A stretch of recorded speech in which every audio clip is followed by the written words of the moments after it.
All right, welcome everyone. Thank you so much for joining us for our third episode of From Here to There.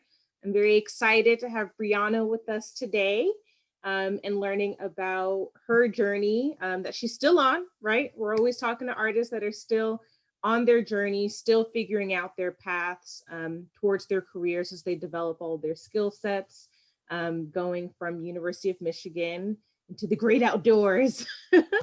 So thank you, Brianna. Welcome. Thank you. Nice to be here. Sweet. So we're going to hop right into it and just let's get some base information down. So where are you based right now? And when is it that you graduated from Stamps? Yep. So I graduated from Stamps in 2018, and then I started working at Whirlpool Corporation, which is headquartered in Benton Harbor, Michigan. So way on the west side of the state, right on Lake Michigan, actually. Oh, And that's wow. where I've been since. I don't want to know about your winters and No, lake effect snow. no, it's rather deep. Awesome. So 2018, I love it. That was literally a hop, skip, and jump away ago. Right. So very close by and near and dear. Tell us a little bit more about what did I guess what brought you to University of Michigan? What brought you to Stamps? What were you looking Okay. to accomplish? Okay. It's like life story. Okay. So New Orleans is my hometown, New Orleans, Louisiana. I was a senior going into my senior year in high school. And I actually did a pre-college program at an art school. And so that's really what solidified my desire to be an art major.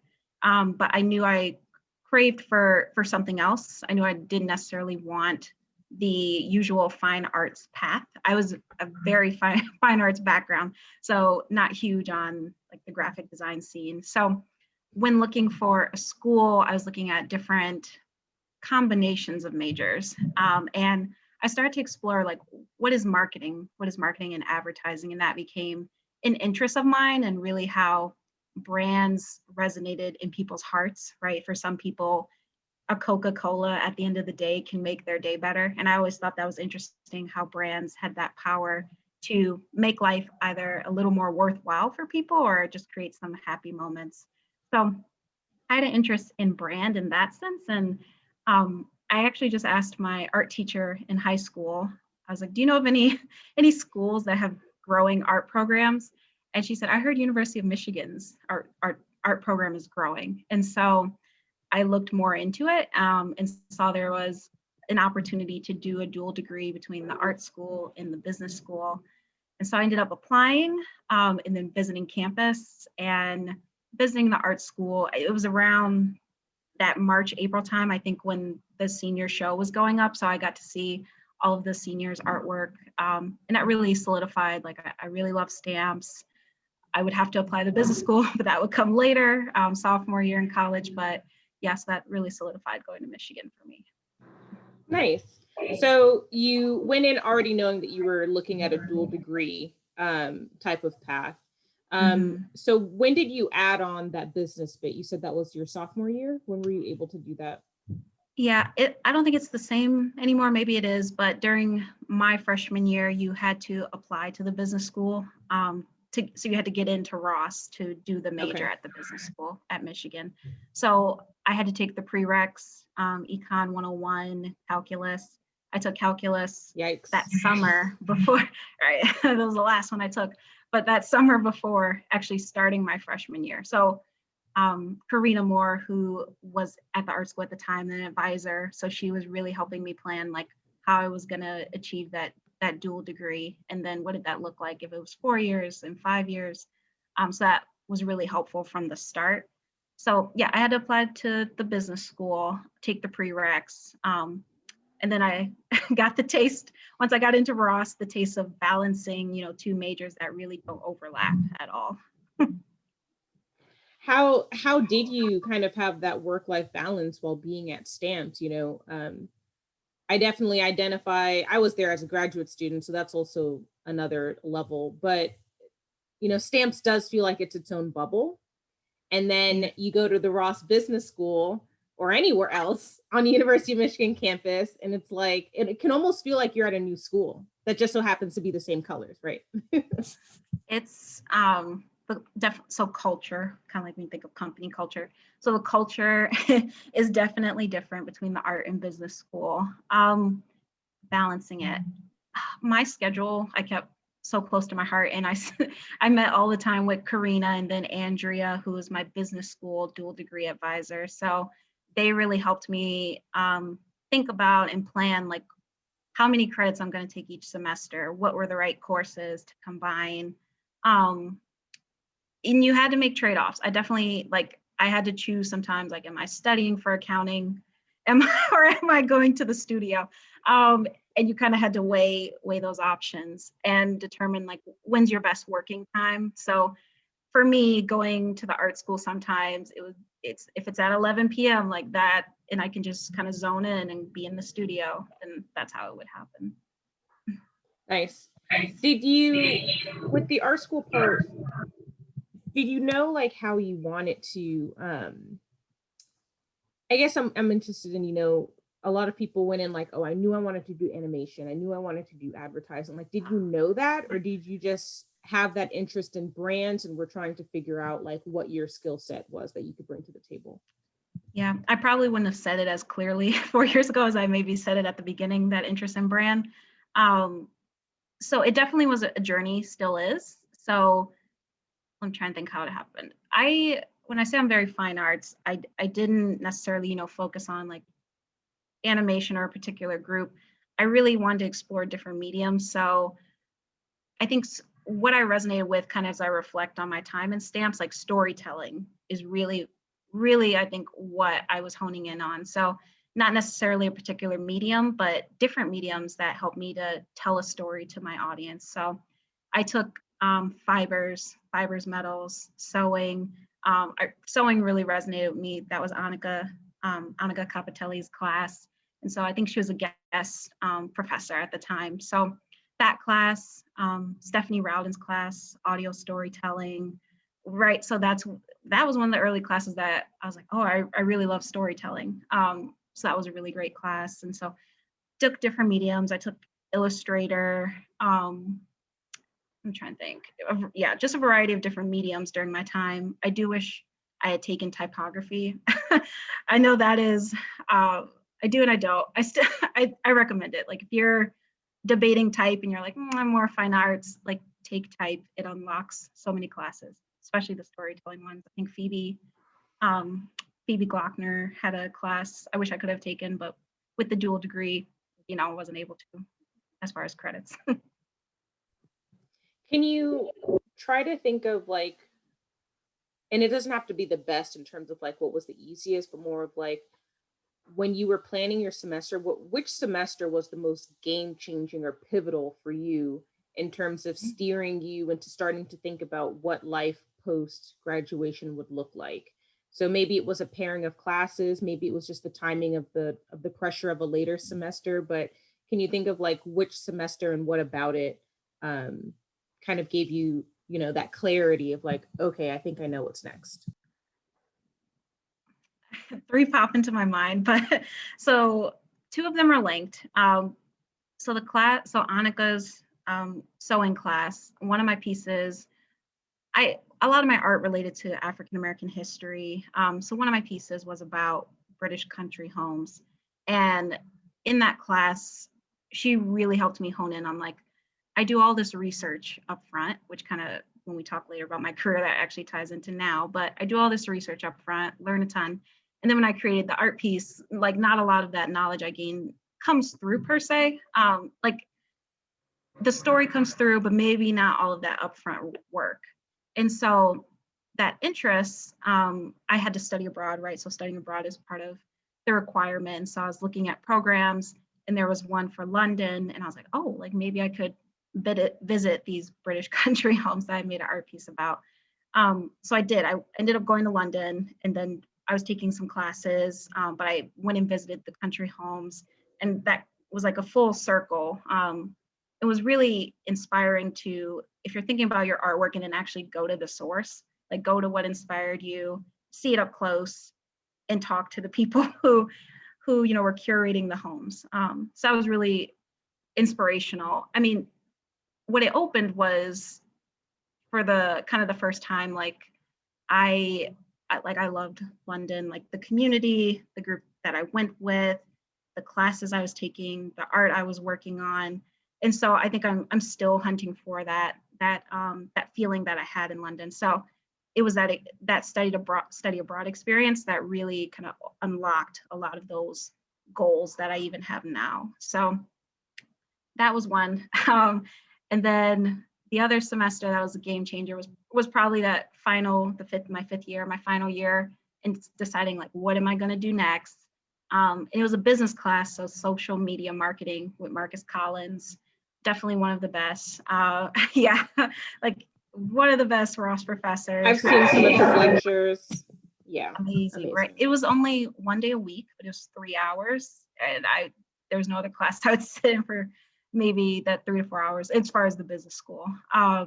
So it was amazing. So he told a story around like why brands exist in the sense of like, so Dove, like they're not a soap company, right? They're all about confidence and care. So if you ask them, they wouldn't say they sell soap, right? They sell self-confidence. So it's interesting, his class for sure. I'm so glad you had that experience with him. For those who don't know, follow Marcus Collins online.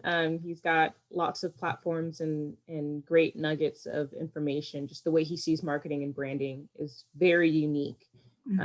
So that's amazing. I can see the moment you said that, I was like, okay, I get it. This is why, like, you know, she's got these great perspectives around branding and marketing. Awesome.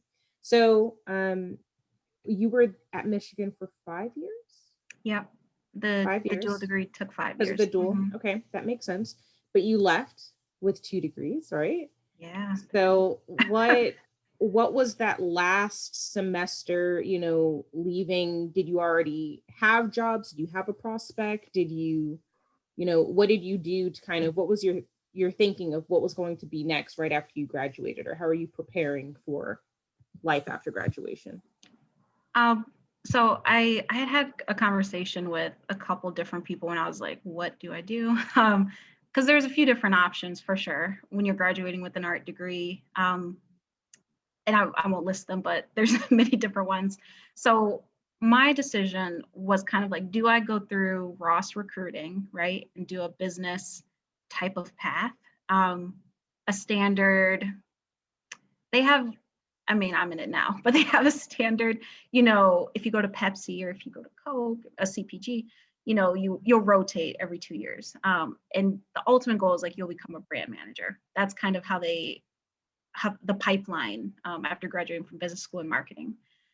So there's that path. And then there's, from my perspective, like, do I start in an agency and kind of work my way up? Do I do copywriting? Do I do commercials if that's possible?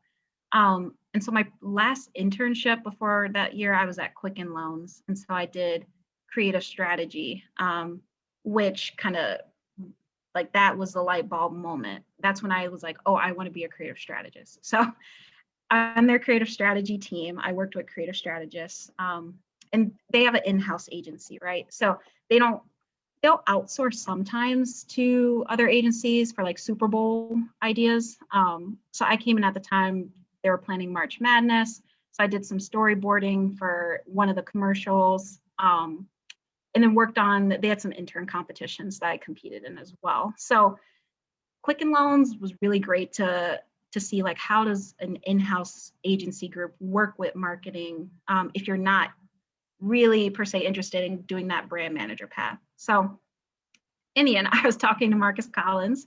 I was taking his class at the time, so that final semester or that fall semester. And I was like, okay, I'm applying to these companies, but I'm like, or do I apply to an agency? His agency donor had visited campus, and he was just giving some good advice about, I'm trying to remember how he said it. He was basically saying, if you go straight to an agency, it can be hard to jump to the market, to that brand marketing side, right? It can be hard to get back in. Whereas if you're on brand, you could easily really jump to the agency side if you're like, this maybe isn't for me. So I did Ross recruiting, I went to a lot of the corporations' open houses. And so Whirlpool Corporation was one of them. And I really loved like how they were all about building the home and supporting people's livelihood. And Whirlpool brand was really focused on the family, the caregiver. And so that's when I visited Whirlpool Corporation. I applied, did the interviews. And so I talked to some of the people there. A big thing for me was also like, what was the Black employee experience? So I got to talk to some Black employees there as well. And yeah, that's how I picked Whirlpool. Nice. Now, was that like a preliminary interview opportunity that you had to like ask some of those questions, or was that a part of the Ross recruiting kind of bit? I don't, I don't know why I thought I could, but I was just like, I want to talk to an employee. I get not demanded. I said it with a soft tone, but no, but she wants. Yeah, that's good.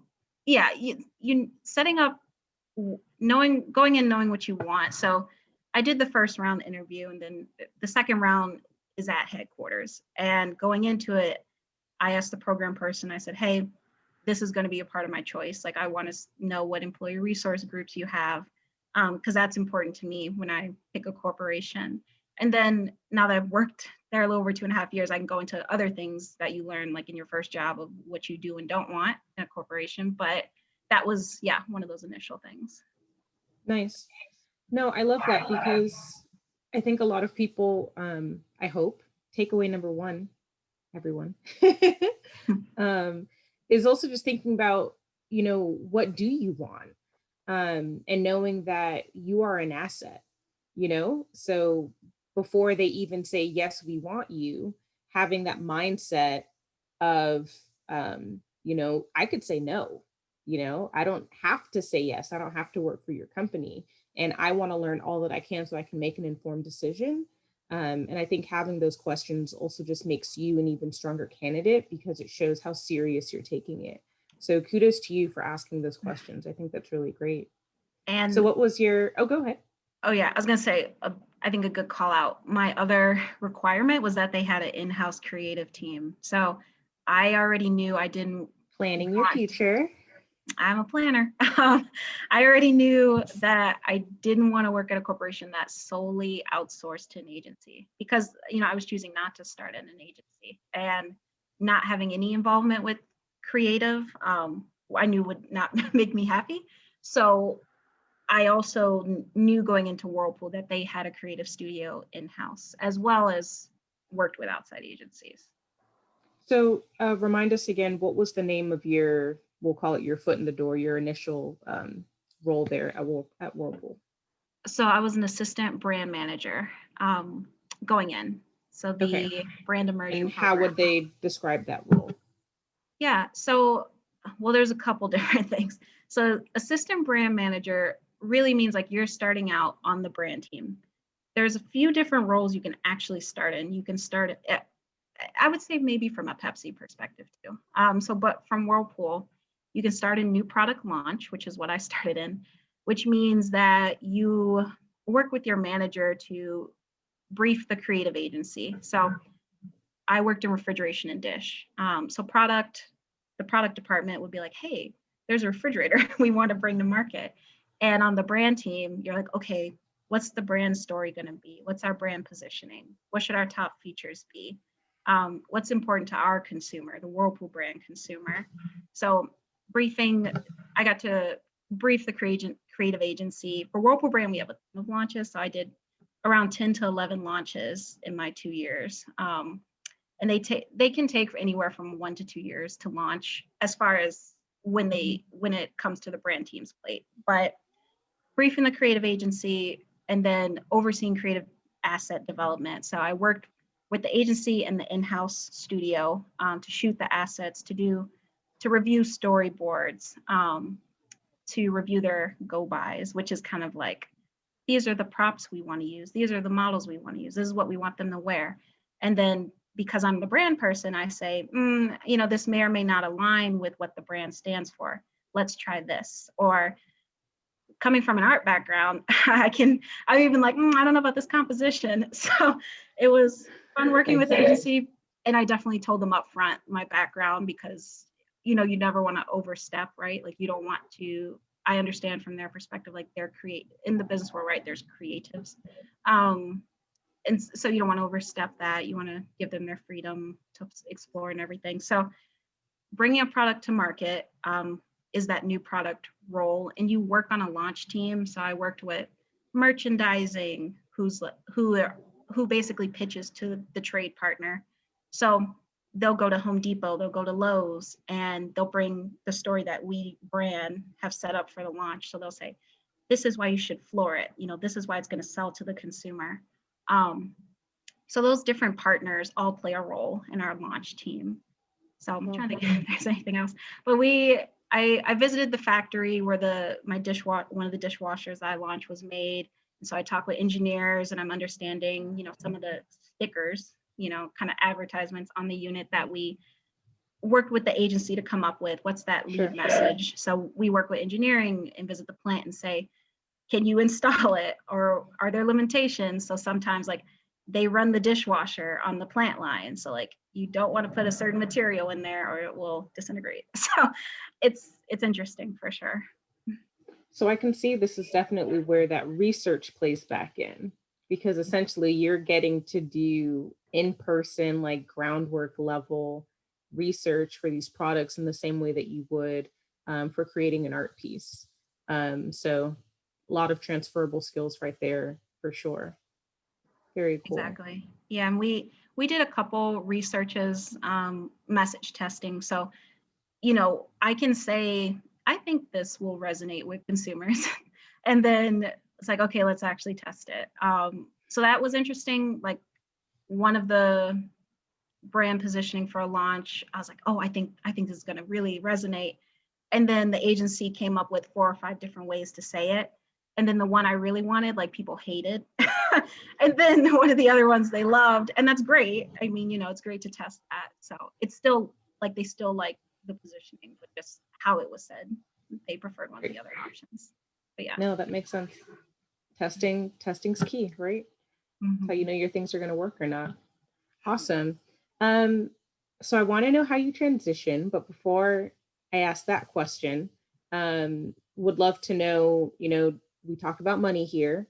So did you know what the pay would be for that type of role in advance? Were you just kind of crossing your fingers and hoping that it was a livable wage? Like, did you have an expectation that you were aiming for? Were you able to negotiate? What was that process like?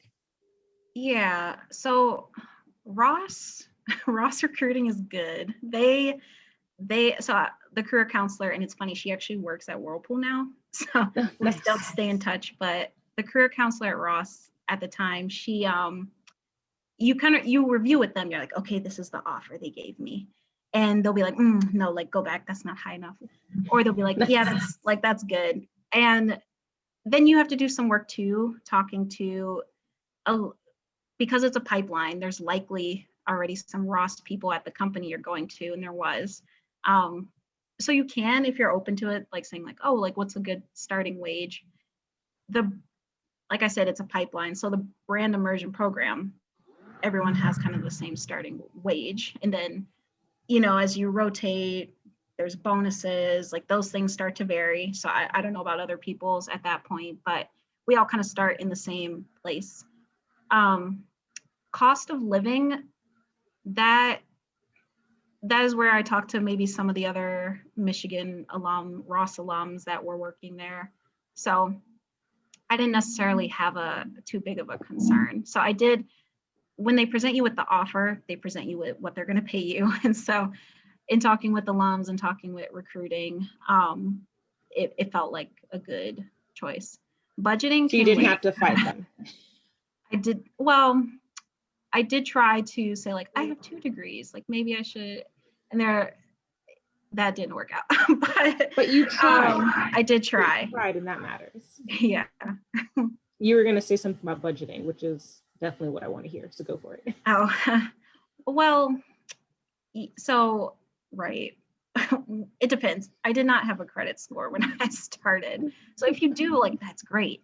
But if you're like me and you don't, when you get a car, maybe do not get the nicest car in the world. So my car is, yeah, I don't owe many college loans. So next to that, like, my car is probably the most expensive thing I have, which could be good or bad, but it depends what makes you happy. I actually really like when we could go into the office, like when I get off work and I looked at my car, I was like, that hard work paid off. So just know, like, where you want to spend and where you want to budget. No one necessarily told me, like, oh, you should maybe get the cheapest X, or you should invest more here, or don't invest in certain furniture. So I would maybe look into that. Some learnings came now, like, I wish maybe I hadn't bought this type of couch, like maybe I'd gone cheaper. There's relocation too. So, like, part of the offer is also, like, that they help pay for relocation. So it wasn't directly out of my budget. Yeah. Sweet. How far did you end up moving? I guess, how far is that? Oh, I was living like on from Ann campus. Arbor. Yeah. Okay, so you needed all new everything, apartment, all that jazz. Was that your Yeah. first time, like, paying rent for an apartment and that kind of thing? I mean, where I lived on campus is pretty much still, like, on campus. Like, they still treat you like a student. So, yeah. So moving to solo living. Okay. Mm-hmm. So how long were you in this assistant brand role for, and how did you transition? Yeah, so the way Whirlpool has it set up is it's every 2 years you rotate. Like I said, with the goal of becoming a brand manager after 3 rotations, so 6 years. So I came up on my 2-year rotation last year in that July timeframe. So also during the time of COVID, so it was interesting to transition. So when picking which role I wanted next, a lot of people in the program, if they're going to be a brand manager, the idea is that you experience different areas of the business and become a well-rounded marketer. So maybe you go to merchandising, or maybe you go to sales, neither of which I was interested in. So I knew you had your eyes on creative. I had my eyes on creative. So my idea, I started to become curious about, like, who the product strategy team was at Whirlpool. And I knew that everyone on the team was at a manager level. So dilemma, but I was very I was very clear. I'm always very clear about what I want to be, where I want to end up. And I've gotten good feedback around, like, that's good. Like, you don't let anyone shake that. Like, if you're very clear on what you want, like, don't let anyone shake it. And so it's really interesting. What was your message at that point? Like, what were you very clear on and where you wanted to end up? What is it that you were communicating to them? Everyone, I wish I had it near me, but everyone, my little caricature that they give you when they rotate. But anyway, it says, like, creative strategist. Like, everyone at Whirlpool knows that is what I want to be. I wouldn't say that was intentionally maybe how I wanted it to come off, but everyone either thinks I am already, and I can get to that later, but the why, or they know that's what I want to be. So when it came to picking a rotation, I was curious about the product strategy team. I had set up a one-on-one. The senior brand manager was like, hey, you should set up a one-on-one with the director of product strategy, see how it goes. Little did I know it was an interview. I didn't find out till after, but luckily it went well. So we had 2 conversations and we, really hit it off. He thought he had this list of characteristics that he thought made a good, like, product strategist, and he thought I met them. So that was good. So I was the first person in the program to, like, be in this type of role for rotation. So my teammates are all at the manager level, and then a senior manager level, and then I report to him, who's a director. So normally people in our rotation program report to managers. So this role, so product strategy, what is it? So basically, we determine what are we going to launch in the next 3 to 5 years. So it's ahead of that go-to-market role that I was in previously. So it's thinking about really getting to the root of like, what pain points do consumers have in laundry? So I'm on the laundry team now, but what pain points do consumers have in laundry in general? And kind of honing in on what opportunities exist.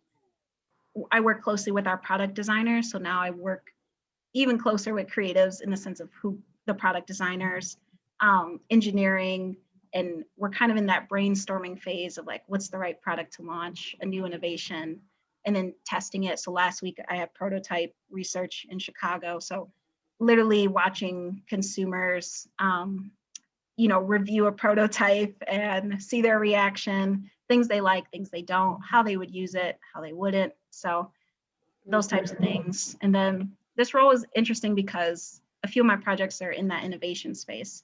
And then another project is a little more troublesome in that, or out of my comfort zone, and that it's really focused on like the business strategy. So it's saying like, how do I want to say it? It's solely about the numbers. Like, what are we going to make from launching this? How much are we investing? What's the right feature set? What's the cost? Why should we choose those features? Do we have research? So it's strategy heavy, solely about like the business. So it's interesting. It's not my favorite in the creative sense, but it is my favorite in like, holy crap, I have to lead a launch team. So it really pulls me out of my comfort zone for sure. Sweet. What are you loving the most about this role? I mean, it's still very fresh, right? Yeah, I guess I've been in it 6-7 months.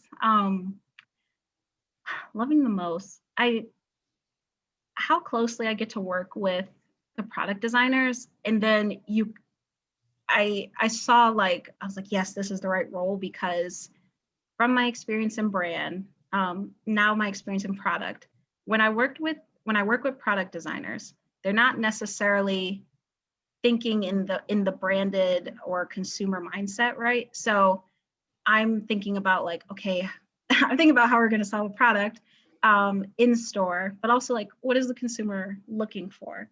So the great thing about my background, like having an art background, having a brand background, is that I'm the perfect communicator between all those different channels. So the designers are like, oh man, we designed something 4 years ago and it never launched.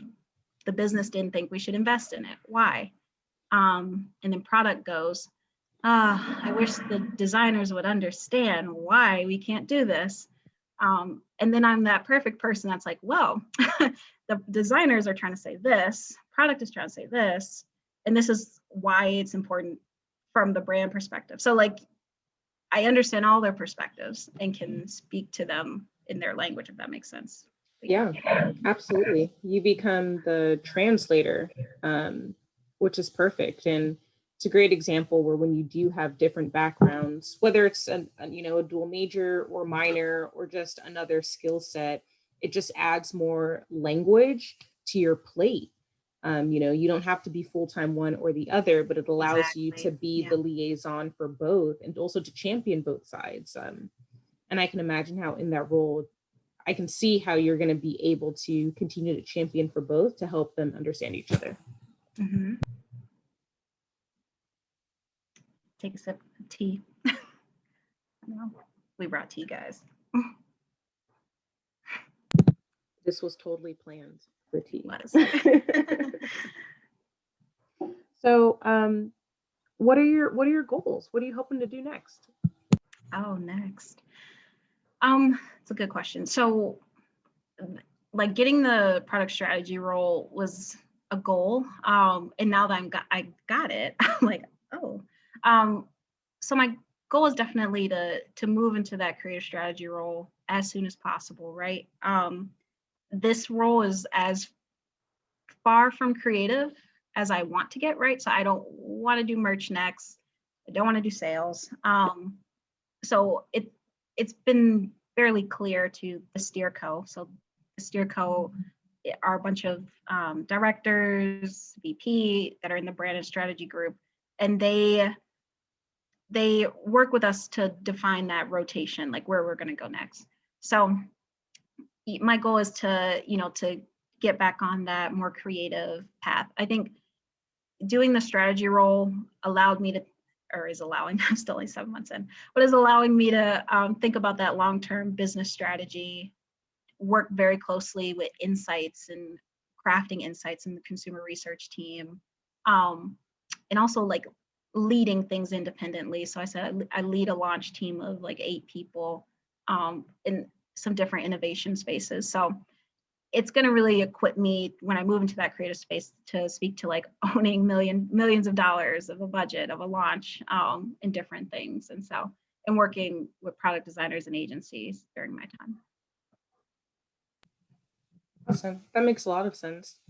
How, I think what's interesting is that, especially with the Ross Business School recruiting, and then even Whirlpool seems to have a very set system, right, structure to moving people along. Yeah.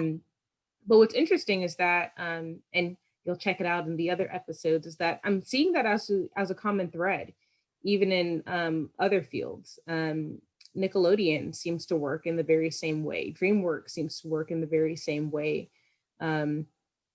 Every position seems to have a bit of a cycle, and then you're expected to kind of move on to something else if there is something available to you. But I'm already seeing this trend. And I think what's so interesting, and the big reason why we definitely wanted to have you on is, I think that at first glance, all of the job titles you're mentioning probably seem so estranged from anything and anyone creative. Yeah. Where someone might not think that there's transferable skills or that they're even equipped to do any of those things. So I think it's interesting to hear, even to hear about like how, a lot of companies have their own in-house agencies. So they're not outsourcing too much. So if that's the case, maybe if someone is listening and they're not someone that has the same skill set as you per se, but maybe even knowing that bit of information would tell them that, okay, Whirlpool's not out of the question as an option for me. Another company is not necessarily out of the question for me. Microsoft, Google, like whatever it may be, a lot of these companies have their own creative teams. And I think that'll help empower people to really dig deeper in their job search and really look at company structures and how they're operating. I was surprised how many internal creative roles there are. So I work with a color, finish, and material team, right? So one of our brands is KitchenAid. So KitchenAid, decides what's the color of the year going to be for their stand mixer every year. And so there's a team dedicated solely to thinking about color and finish and material for KitchenAid, for our laundry machines, and the future of the home. So yeah, there's definitely a ton of in-house opportunities, from photography to copywriting, color, finish, material, voice, audio, right? So there's a lot. There's a ton for sure. Yeah. Awesome. Trying to figure out how I want to ask this question. Not to say that you want to leave Whirlpool, right? But how are you seeing your experience there in relationship to maybe some other companies? Like, are you thinking about how your skill set can be utilized by other companies as well? Like, I don't know, are there specifically creative strategists at Whirlpool? Are you looking at what creative strategists are doing in other spaces to kind of compare and see what that's like for a different product, right? Yeah, no, I think that's a great question, phrased so well. A big thing I focused on a little over a year, like I started a little over a year ago, was like starting to grow my network. Highly recommend it. Like, growing your network is so important. LinkedIn is probably the social media I use the most, just because that's where I learn a ton. I follow a ton of creative strategists now, and I've started to connect with the variety of creative strategists that work at different companies to just also get their opinion, like, and say like, hey, this is the path I'm trying to do. What path did you do? And I'm definitely doing not a common path so, that they maybe got to. Creative strategy is something that was created around like the title around 2013, 2014. So it's not that old. And then in-house becoming more common. So the path to get there, I feel like, is changing slightly. So yeah, growing your network, very important. And then, I mean, I'll tell you kind of what a lot of people have told me that worked at Whirlpool, that left Whirlpool, is just, always know your market value and, always be kind of seeing how, I don't want to say how other people see your worth, but, you're building up these experiences, you're building up these reps over time. And so getting an idea of like, where does that leave you in the market? What type of different roles could you how do you estimate what your market value may be? Like, how would one even start to even try to put a number to that? And is it only quantitative or is it also qualitative? Oh, I would say both. It means interviewing, right? It means literally interviewing with other places from a marketing standpoint. Like if you're interested in a corporation or an agency, right? So seeing if I was interested in going to an agency, where would I start out, right? I know I don't want to start out a copy. Like I've worked with agency, I'm like, I do not want to start with copywriting. So seeing like, where would I, what would they see my worth as? Because most people aren't definitely coming from my path. So like, what does that mean? So I've connected with some agency people and like get their feel on like, what do they think of my path and everything. So it can mean interviewing, or it can just, as you build that network, right?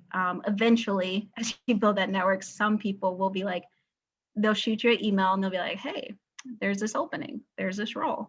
And suddenly you're like, oh, like my market value, you're like, oh, I could get that type of role at an agency or at that place. And that's just one of the ways it can happen. I love that. I just want to remind everyone, definitely utilize the chat to throw some questions in there. We're definitely at that Q&A time point with Brianna. So if you have any questions that you want to hear some more about, please go ahead and do that. I just want to echo what you said about LinkedIn. It has definitely become like the professional version of Facebook for me. And I find myself on there more. I think it's great there's really no age, right? I just feel like because the focus is on whatever your industry is, or just like your profession and other people's professions, it's definitely been the space where I go to hear from thought leaders in the industry, where I just go to see what people are saying about certain industries or jobs. Even I think it's a great place to definitely glean from other people's experiences. And I thought that was a really great tip about interviewing, or when you can have some conversations with some other people. I think that's also great too, because they might say, you're overqualified for the role you're applying for, or you're missing some of these things to actually start in a role like that. Mm-hmm. And to be able to do that either while you're still a student or while you're in an existing role is a great way to just test the waters and to see what some of your options may be. So really cool. We've got a question from Sarah. What have been some of your favorite and most rewarding projects at Whirlpool? Great question. I saw your picture with the fridge that came to market, and I'm about to be in the market for a fridge soon. So I was like, let me look into this. Well, yeah, let me know. Let me know. I'll call you. Yeah. But my favorite, so I have two. And one of them, it's fine. The picture you saw, I called that launch the spawn of Satan when I first started, because it had some issues for sure. So there's an interesting thing about some of the products we launch. Some of them, so Whirlpool exists in Europe, it exists in Asia. So we're a global company. And so sometimes the products that they make for Europe, like what business strategy will be like, oh, let's launch it in North America. So this means it may or may not be exactly what we want for North America. So this was interesting. My first presentation, actually, Bill Beck, who left a little after that, but he was what you called maybe the CMO at the time.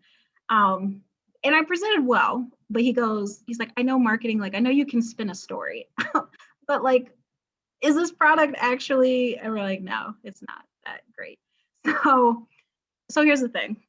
It became my favorite because I worked super closely with the product manager who was leading the launch, which is kind of like what I do now at the time. And we went to Texas and some other places, but we went in home. We put the unit in different consumers' home, and we literally went in the home, and we were hearing their feedback, what they liked, what they didn't. And then we determined, like, okay, what can we change about the product coming from Europe and make it more North America centric? And at the same time, like at the time, since I was on the brand team, what does that mean for our brand story? So I'm like, okay, like we're changing our positioning slightly. We're going to switch the top features we're talking about.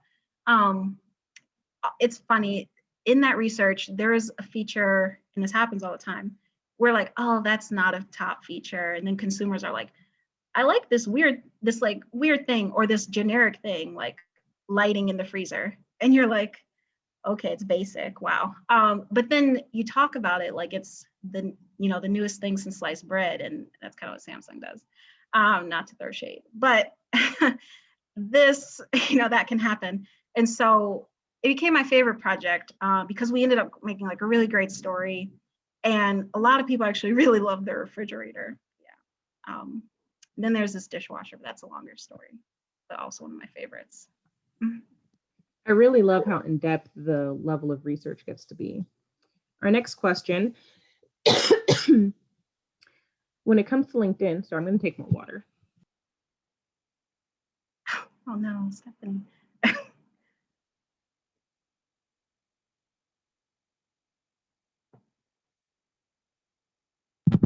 My throat is not my friend today. Okay, yeah. I'm actually going to go get more water. But when it comes to LinkedIn, how do you make the most of the initial message when you were trying to connect with someone? I love that question because it surprised me a ton that one of my favorite connections that I've made in the last year is for a brand in the UK that I love their brand personality. The founders, they were, how do you say it? They were in business, or they're more like in generic kind of business roles. And then they quit their jobs and they're like, we're going to sell smoothies. And they did it in an interesting way, actually. They did a public poll at a concert of like, should we quit our jobs and sell these smoothies? They're selling smoothies at a concert. And people like threw their bottles in like the recyclable, like they had a yes, no bin.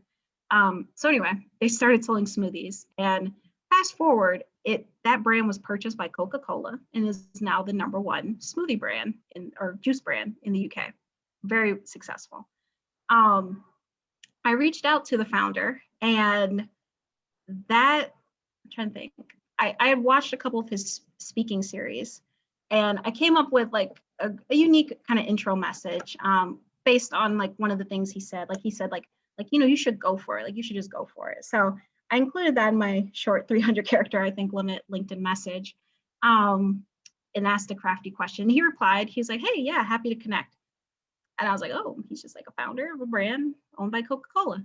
So, and now he works at Google as like the lead creative director. So he's one of my favorite, network connections that I've built in the last year. And we've talked 2 or 3 times. Going to email him tomorrow and actually be like, "Hey, let's set up another time." So he's someone who also is like, "What can I do for you?" So I mean, not everyone has replied, but a good amount has, and they are all. He's a founder. I've connected to some 1 or 2 CMOs or 1 or 2 directors. They're all seniors is what's interesting. And then a couple career strategists. So you'd be surprised how many people likely don't reach out to certain people, right, because of their title.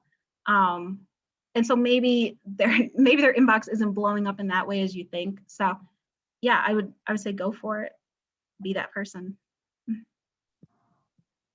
I love that. And I would also just add as a tip, even if you don't directly message them. Like maybe if you hear a lecture or if you read something by a particular person and you share it on LinkedIn, repost that kind of thing, and then tag them and let them know like how great that was, what you gleaned from it, maybe even share your own take. I've been shocked as to how many times someone, like the person who actually wrote it, would be like, wow, so glad this was helpful for you. Let me know if you need anything else. Like, oh, right. That's okay. That can also make you feel more comfortable to like direct message them and see what you can learn. Or check that Michigan alumni network. It really is true. There's like a Michigan alum everywhere. Yes, very true. I love this next question, and I'm going to add to it. It's from Lisa. So they said, will you return to your passion for art as an opening an art gallery or going back to England? And I would just add to the return part, because I think there's a lot of elements in your story where in a relationship to Whirlpool, it might not be a sculpture, it might not be a textile piece, it might not be a drawing, but how we define product or art can really be in a span of different ways. And I think there's a lot of transferable points from the level of research that you do in your art practice and that art of storytelling, where even through products for home, and with now you're working with laundry product and at Whirlpool, I think there's definitely a lot of transferable skills where you're still honing and fine tuning those tools.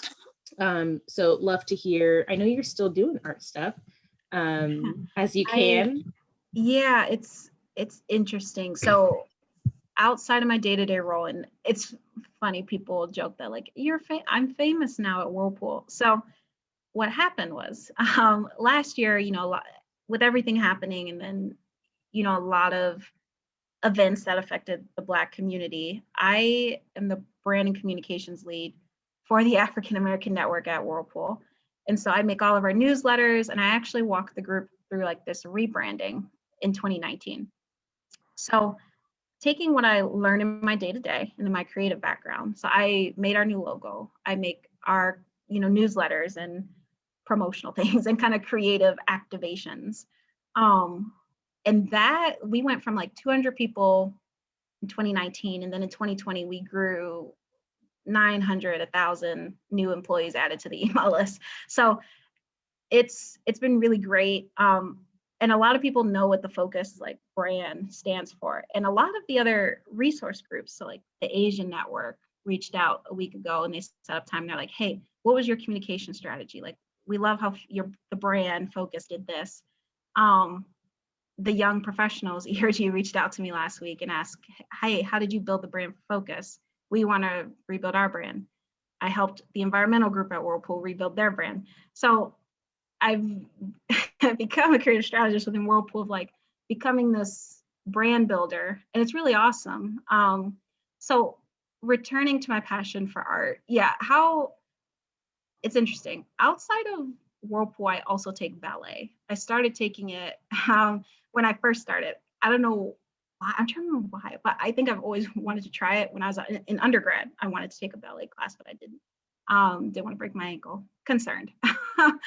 But anyway, I did try it. It was down the street from where I live, so here in Benton Harbor. So I did, and I love it. And That's so I was someone who I didn't follow a ton of artists on Instagram.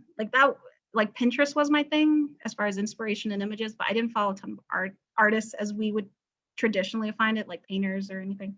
So, but then like when I started taking ballet, like my Instagram feed, you probably check it out, it's just like full of different ballet videos.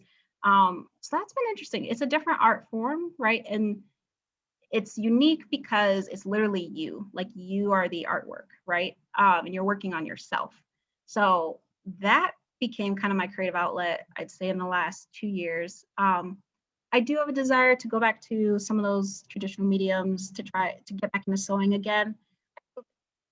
That what story do I want to tell is kind of what I'm defining as I continue to work on myself. So I think there's time. I always find that interesting of like, sometimes I'll just be like, I could quit tomorrow I can do something else. Financially, we'll have to see what that means. But I think there's this nice thing to knowing, like you don't have to be doing, what you're doing. You did grow in certain ways. Like I will always appreciate, like in my roles, the leadership opportunities. Like if you would have told me when I was in college, a senior, that like you would be presenting to senior VPs and working with directors and leading X launches and being responsible for X millions of dollars of budgets, I would have been like, that's not me.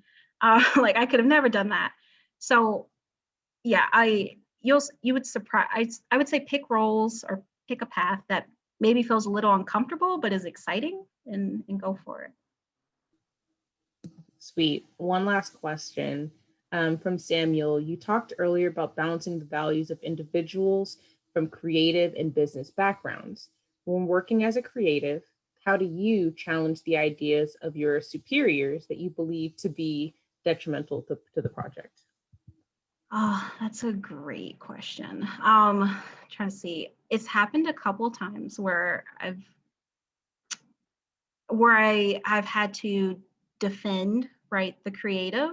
And the way you're talking about it, so when I say like I'm good at speaking the language, so you can't tell someone in business why a cup needs to be blue in the photo, but you can tell them why a consumer needs to notice this cup first in the dishwasher, maybe compared to other things. So I don't know how to explain it, I guess, but I've had to challenge. You're doing well. Okay. I've had to challenge for sure. When I say they, like when leadership wants to cut the creative off or maybe cut the budget. And so kind of calling back to like through case studies. So on the brand team, we would do case studies. And that was one of the ways. I would always bring a case study of a campaign or a launch where an agency did X creative that helped to push the business forward. So one of my favorites, type it in, I'll send it later. I literally had it open the other day. One of my favorites was an agency that did a viewfinder. They created a viewfinder. Basically, the Tennessee Tourist Department, they wanted to increase tourism in October and November. That's their lowest part for fall foliage. And they're like, why don't people come to Tennessee? And they can go to other places. And the agency, they got to this insight that, well, everyone should see fall foliage. It's beautiful. And they're like, what's the biggest obstacle to seeing fall foliage? The biggest obstacle is to people who literally can't see fall foliage, AKA the colorblind. And so they had to pitch to the business that basically like we can either spend money on like the marketing placement, earned media, or we can invest in additional like viewfinders. So when you visit to the park and you look through, it would have a special lens for people who are colorblind. So it's an interesting, like just Google viewfinder Tennessee tourism. But it's an interesting campaign that really shows a great way of like how they pushed like their investment on the business strategy side and focus more on like the impact and the creative. So I would say through case studies is how I really show that focus. Like I said, with the African American Network, it really shows my background and how I can use creative and brand to kind of to create this rallying group behind a cause. I love it. Awesome. We are at time. I just dropped in the chat a link to your Instagram and then also a link to your LinkedIn page. Please be sure to connect. John has also very kindly dropped the Google form for feedback. Please just take a few moments to fill out the survey. Let us know what you think, share your thoughts about this program. Thank you all for joining us. This is episode 3.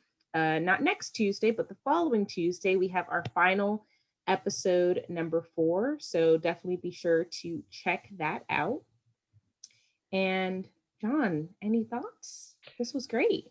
Thank you so much, Brianna. Yeah. Again, thank you all for being here. Just as Stephanie was saying, the survey literally takes a minute. It's very short, but really helps us because we want to continue with this program into the future. And Brianna, thank you again for gracing my screen and everybody else's screen. And you get the last word. Any parting things you'd like to say? Parting words. That's a lot. Well, no, when I say early, when I said earlier around like getting clear on what you want, I may have said it a little too easily. It's not easy. I think that always changes. What do you want? But I think spending time to think about. I had a professor in my management class in the business school. She said, think about, what are the 5 must-haves for your life? And this list can change, but is it a family? Is it location? Is it that you want to own all your projects? And so think about kind of what are those 5 most important things to you to help really direct your path, and then what aren't you willing to sacrifice on?